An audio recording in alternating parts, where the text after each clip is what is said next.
friends, welcome to English Mithra. ഇന്നത്തെ വീഡിയോയിൽ നമ്മൾ പഠിക്കാൻ പോകുന്നത് വുഡ് എന്ന വാക്കിനെ കുറിച്ചാണ്. വളരെയധികം പേർക്ക് എപ്പോഴും ഡൗട്ട് വരുന്ന ഒരു കാര്യമാണ് വുഡിന്റെ യൂസേജ് എന്താണെന്ന്. നിങ്ങൾ ദയവായി ഈ വീഡിയോ മൊത്തം കണ്ടു നോക്കുക, എങ്കിൽ മാത്രമേ വുഡ് എവിടെയൊക്കെയാണ് കറക്റ്റായിട്ട് യൂസ് ചെയ്യേണ്ടതെന്നൊരു ഐഡിയ നിങ്ങൾക്ക് കിട്ടുള്ളൂ. ഓക്കെ, അപ്പോൾ ഈ വീഡിയോ നിങ്ങൾക്ക് ഇഷ്ടപ്പെടുകയാണെങ്കിൽ ദയവായി ഞങ്ങളുടെ ചാനൽ സബ്സ്ക്രൈബ് ചെയ്യുക. അതുപോലെ തന്നെ ഞങ്ങളുടെ കോഴ്സിനെ കുറിച്ച് കൂടുതൽ ഡീറ്റെയിൽസ് അറിയാനായിട്ട് ഞങ്ങളുടെ ഡിസ്ക്രിപ്ഷനിൽ കൊടുത്തിരിക്കുന്ന ലിങ്കിൽ ക്ലിക്ക് ചെയ്യുക. കൗൺസിലറായിട്ട് ബന്ധപ്പെടുക, കോഴ്സിൻ്റെ ഡീറ്റെയിൽസ് കളക്ട് ചെയ്യുക. നിങ്ങൾക്ക് താല്പര്യമുണ്ടെങ്കിൽ, നിങ്ങൾക്ക് ഇഷ്ടപ്പെടുകയാണെങ്കിൽ മാത്രം കോഴ്സിൽ ജോയിൻ ചെയ്യാം. അപ്പോൾ നമുക്ക് ക്ലാസ്സിലേക്ക് കിടക്കാം. ഞാനിവിടെ എഴുതി വെച്ചിട്ടുണ്ട്, she said I will buy eggs. ഇതെന്താണ് ഇതിൻ്റെ അർത്ഥം? അവൾ പറഞ്ഞു എന്താണ് അവൾ പറഞ്ഞത്? ഞാൻ മുട്ട വാങ്ങിക്കോളാം. ഇത് അവൾ പറഞ്ഞ ഒരു കാര്യമാണ്. ഓക്കെ, അവൾ പറഞ്ഞു ഞാൻ മുട്ട വാങ്ങിക്കോളാം. ഇനി ഇത് ഇങ്ങനെ എങ്ങനെ എഴുതും? ഇതാണ് എൻ്റെ English. She said I will buy eggs. ഇതെങ്ങനെ പറയും? അവൾ പറഞ്ഞു അവൾ മുട്ട വാങ്ങിക്കോളാം. ഇതെങ്ങനെ നമ്മൾ ഇംഗ്ലീഷിൽ പറയും? അവൾ പറഞ്ഞു അവൾ മുട്ട വാങ്ങിക്കോളാം. നമുക്ക് ഇങ്ങനെ എഴുതാൻ പറ്റുമോ? She said that she will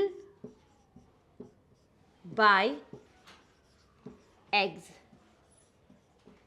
ഇങ്ങനെ നമുക്ക് പറയാൻ പറ്റുമോ? ഇത് കറക്റ്റ് ആണോ? ഇത് കറക്റ്റ് അല്ല. കാരണം വിൽ എന്ന് പറയുന്ന വാക്ക് ഫ്യൂച്ചറിനെ റെപ്രസെൻ്റ് ചെയ്യാൻ വേണ്ടിയിട്ട് യൂസ് ചെയ്യുന്നതാണ്. അവൾ ഇങ്ങനെ പറഞ്ഞു, അവൾ മുട്ട വാങ്ങിക്കോളാം എന്ന് പറഞ്ഞു എന്ന് പറയുമ്പോൾ അത് പാസ്റ്റിലെ കാര്യമാണ്. പാസ്റ്റിൽ അവൾ പറഞ്ഞ കാര്യമാണ്. അപ്പോൾ പാസ്റ്റിലെ ഒരു കാര്യത്തിനെ കുറിച്ച് സംസാരിക്കാൻ നമുക്ക് ഫ്യൂച്ചർ ടെൻസ് യൂസ് ചെയ്യാൻ പറ്റില്ല. അതുകൊണ്ട് ഇത് തെറ്റാണ്. പകരം നമുക്ക് ഇങ്ങനെ എഴുതാം, she said that she would buy eggs. She would buy eggs എന്ന് പറയാം. ഓക്കെ, സോ വുഡിൻ്റെ ഫസ്റ്റ് യൂസേജ് എന്ന് പറഞ്ഞാൽ it is the past form of will.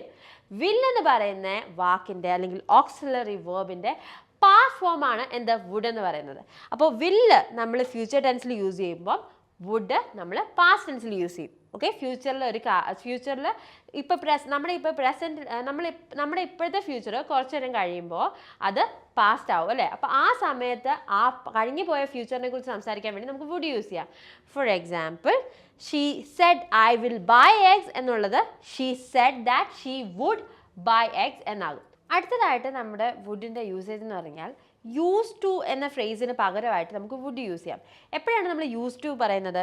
നമ്മൾ നേരത്തെ ഒരു കാര്യം ചെയ്തിരുന്നു, നമ്മുടെ പാസ്റ്റ് ബിഹേവിയറിനെ കുറിച്ചോ പാസ്റ്റിൽ നമ്മൾ സ്ഥിരമായിട്ട് ചെയ്തുകൊണ്ടിരുന്ന അല്ലെങ്കിൽ എപ്പോഴെങ്കിലുമൊക്കെ ചെയ്തുകൊണ്ടിരുന്ന ഒരു കാര്യത്തെക്കുറിച്ച് സംസാരിക്കാൻ വേണ്ടിയിട്ട് നമ്മൾ യൂസ് ചെയ്യും. ഒരു എക്സാമ്പിൾ നോക്കുകയാണെങ്കിൽ, every summer we use to go to the beach. ഇതിൻ്റെ അർത്ഥം എന്താണ്? എല്ലാ സമ്മറുകളിലും, എല്ലാ വേനൽക്കാലത്തും ഞങ്ങൾ ബീച്ചിൽ പോകാറുണ്ടായിരുന്നു. അത് നേരത്തെ ചെയ്തുകൊണ്ടിരുന്നൊരു കാര്യമാണ്, ഇപ്പം ചെയ്യാറില്ല. അപ്പോൾ ഇവിടെ നമുക്ക് യൂസ് ടു എന്ന് പറയുന്നതിന് പകരം വേണമെങ്കിൽ വുഡ് യൂസ് ചെയ്യാം. അപ്പോൾ നമുക്ക് എങ്ങനെ പറയാൻ പറ്റും? Every summer we would go to the beach. Okay, അതായത് പാസ്റ്റിൽ നമ്മുടെ ഒരു ശീലത്തെക്കുറിച്ച് സംസാരിക്കാൻ വേണ്ടി നമ്മൾ ഒരു കാര്യം പണ്ട് ചെയ്യുമായിരുന്നു എന്ന് പറയാനായിട്ട്, പാസ്റ്റിൽ ചെയ്യുമായിരുന്നു എന്ന് പറയാനായിട്ട് യൂസ് ടു യൂസ് ചെയ്യുന്നതിന് പകരം എപ്പോഴും യൂസ് ചെയ്യാതെ ഇടയ്ക്ക് നമുക്ക് വുഡ് യൂസ് ചെയ്യാവുന്നതാണ്. അടുത്ത എക്സാമ്പിൾ നോക്കുകയാണെങ്കിൽ, we use to argue a lot. ഇതിൻ്റെ അർത്ഥം എന്താണ്? ഞങ്ങൾ ഒത്തിരി തർക്കിക്കുമായിരുന്നു, ഞങ്ങൾ നേരത്തെ ഒത്തിരി തർക്കിക്കുമായിരുന്നു. യൂസ് ടു എന്ന് കാണുമ്പോഴേ നമുക്ക് മനസ്സിലാവും നമ്മൾ നേരത്തെ കാര്യമാണ് പറയുന്നതെന്ന്. We use to argue a lot, ഞങ്ങൾ നേരത്തെ ഒത്തിരി തർക്കിക്കുമായിരുന്നു. ഇത് വേറെ രീതിയിൽ എങ്ങനെ എഴുതാം? ഇങ്ങനെ പറയാം, we would argue a lot. എന്ന് വെച്ചാൽ എന്താണ് അർത്ഥം? ഞങ്ങൾ ഒത്തിരി തർക്കിക്കുമായിരുന്നു. ഇപ്പോഴല്ല, നേരത്തെ കാര്യമാണ് പറഞ്ഞത്. ഇപ്പോൾ തർക്കിക്കുമായിരിക്കാം, ഇല്ലായിരിക്കാം, പക്ഷെ നേരത്തെ ഞങ്ങൾ ഒത്തിരി തർക്കിക്കുമായിരുന്നു. സോ ഫ്രണ്ട്സ്, യൂസ് ടു എന്ന ഫ്രേസിന് പകരം നിങ്ങൾക്ക് വുഡ് എന്ന വാക്ക് യൂസ് ചെയ്യാവുന്നതാണ്. നേരത്തെ നേരത്തെ സ്ഥിരമായിട്ട് അല്ലെങ്കിൽ നേരത്തെ ചെയ്തുകൊണ്ടിരുന്ന ഒരു പ്രവൃത്തിയെ സൂചിപ്പിക്കാനായിട്ട്. ഇനി നമ്മൾ നോക്കാൻ പോകുന്ന വുഡിൻ്റെ വളരെ സിമ്പിളായിട്ടുള്ള മറ്റൊരു യൂസേജാണ്. അതായത് അൺറിയൽ ആയിട്ടുള്ള പോസിബിലിറ്റീസിനെ കുറിച്ച് സംസാരിക്കാൻ. അൺറിയൽ ആയിട്ടുള്ള പോസിബിലിറ്റീസ് എന്ന് പറയുമ്പോൾ എന്താണ്? അതായത് സംഭവിക്കാനുള്ള സാധ്യത വളരെ കുറവ് ഇല്ല എന്ന് തന്നെ പറയാം. അങ്ങനത്തെ കാര്യങ്ങളെക്കുറിച്ച് സംസാരിക്കുമ്പോഴാണ് നമ്മൾ വുഡ് പിന്നെ യൂസ് ചെയ്യുന്നത്. അതായത് ഇപ്പം ഞാൻ പറയാണ്, ഞാനൊരു ലോട്ടറി ജയിക്കുകയാണെങ്കിൽ അല്ലെങ്കിൽ ജയിച്ചെങ്കിൽ ഞാനൊരു കാറ് വാങ്ങിയേക്കാം.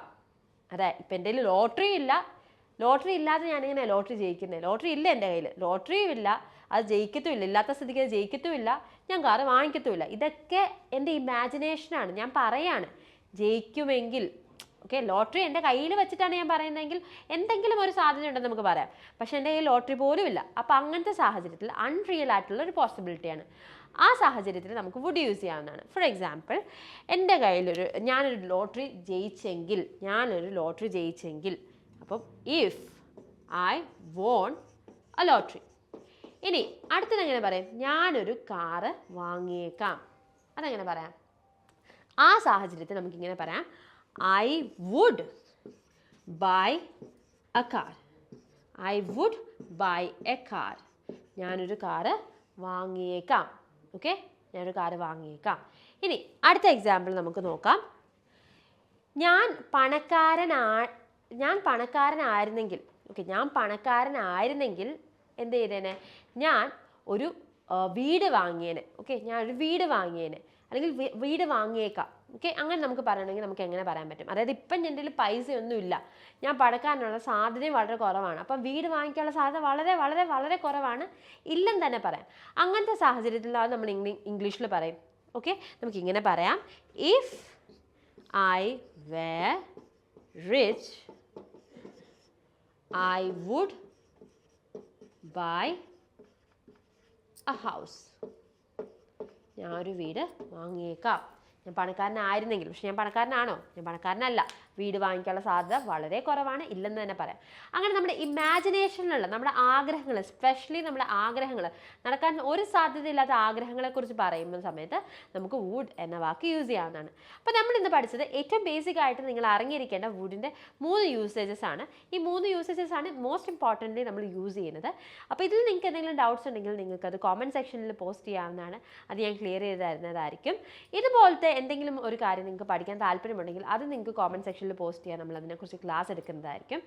അപ്പോൾ നിങ്ങൾക്ക് ഈ വീഡിയോ ഇഷ്ടപ്പെട്ടെങ്കിൽ ഞങ്ങളുടെ ചാനൽ സബ്സ്ക്രൈബ് ചെയ്യുക. അതുപോലെ തന്നെ കോഴ്സിൻ്റെ കൂടുതൽ ഡീറ്റെയിൽസ് അറിയാൻ താല്പര്യപ്പെടുന്നുണ്ടെങ്കിൽ ഞാൻ ഡിസ്ക്രിപ്ഷനിൽ ഒരു ലിങ്ക് കൊടുത്തിട്ടുണ്ട്. ആ ലിങ്കിൽ ക്ലിക്ക് ചെയ്ത് നിങ്ങൾക്ക് കോഴ്സിൻ്റെ ഡീറ്റെയിൽസ് കളക്ട് ചെയ്യാവുന്നതാണ്. ഇതുപോലെ മറ്റൊരു ഇൻട്രസ്റ്റിംഗ് ഇൻഫോർമേറ്റീവ് വീഡിയോയിൽ കാണുന്നത് വരെ, this is Revathi Krishnan signing off from English Mithra. Thank you. English Mithra. Stop worrying, start learning.